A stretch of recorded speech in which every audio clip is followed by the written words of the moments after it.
lot of criticism that comes with it. It's just part of the territory. No one enjoys it, but it's my 11th year, going into my 11th year as a GM, so I've lived through a lot of it. And I've always maintained I have to do what I feel is best for the organization, as hard as those things are to do. Alex, did you reach out to Freddie when you knew this deal was coming down? Yeah, I think once the free agency period is done and all that, I'll be able to speak about any free agents and things like that.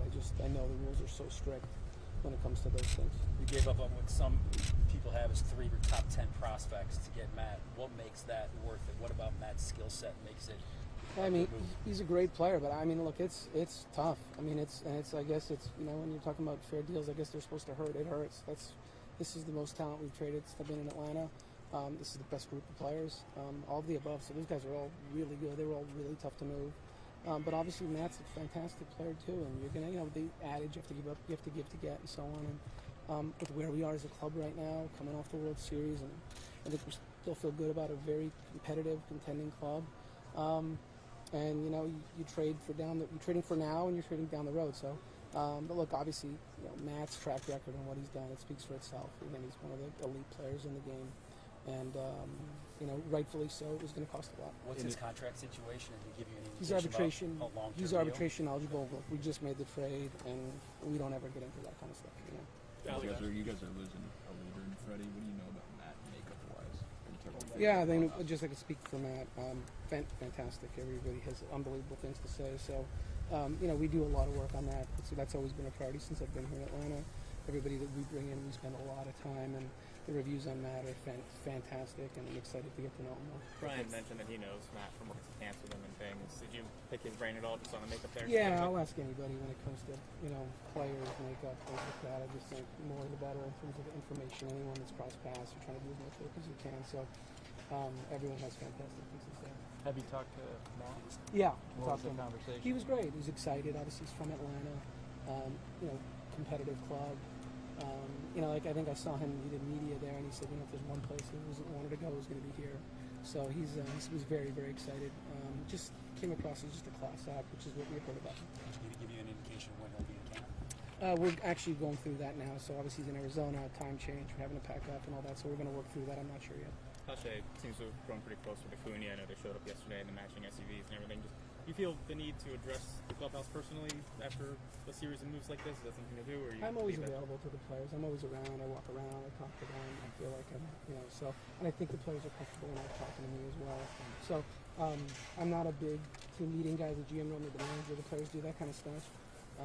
But I'm around, and obviously players, I think, are pretty comfortable. I won't speak for them, but in my experiences here in Atlanta, I've been able to communicate pretty well with them. How did Snit take the news, the trade? Yeah, I mean, look, it's happened so fast, right? So it's all happened today. So really, it was things, So he just, he's excited to get Matt. Obviously, he's a great player. So he knows we have to fill the roster, and he's worried about the guys that are here, and he knows we still have some holes, and I know I still have work to do.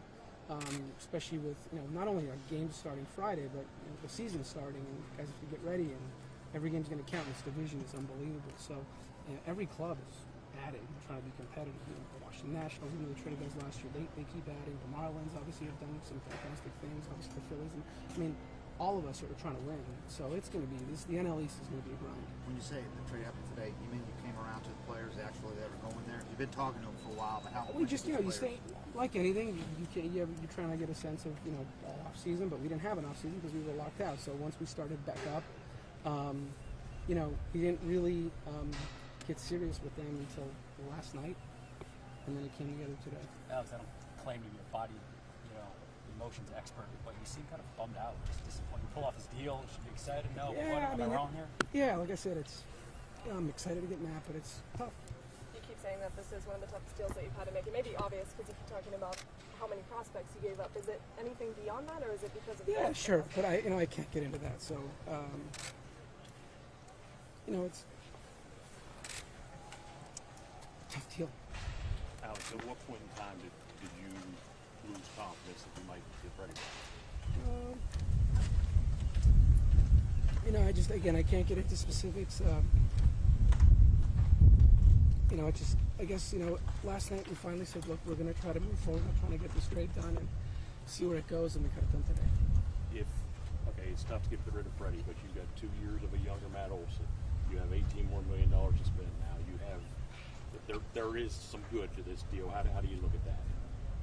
Yeah, I mean, look, it's trying to put the team together with payroll and things like that. You're always trying to balance that. I know, obviously, fans are always going to want more. Front offices are always going to want more. Our payroll's going up. It's been the highest it's ever been in the history of the Braves each year I've been here.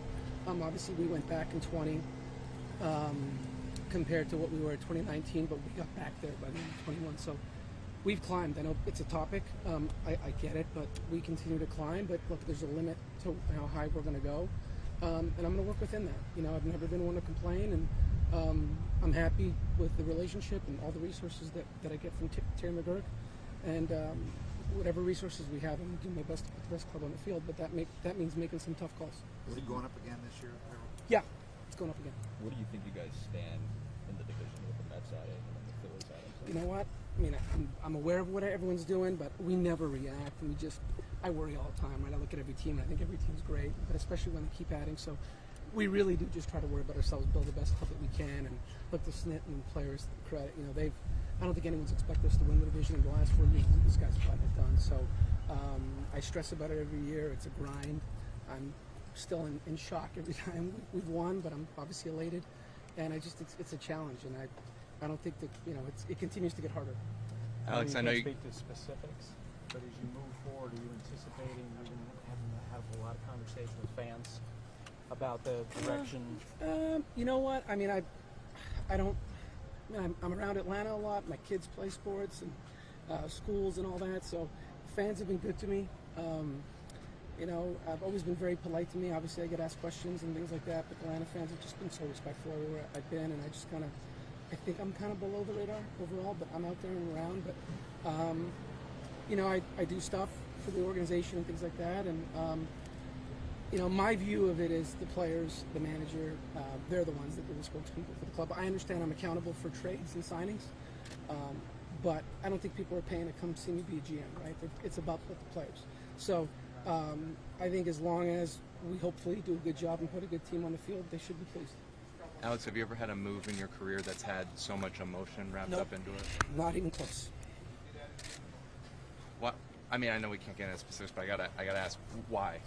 I mean, just, you know, it's trading tough players away and making big trades, and you get attached. Anything else, guys? Thank you, Alex. Thanks, Alex. Thanks, Alex. Thanks, Maria. You're so Sorry about welcome. that. No, you're fine.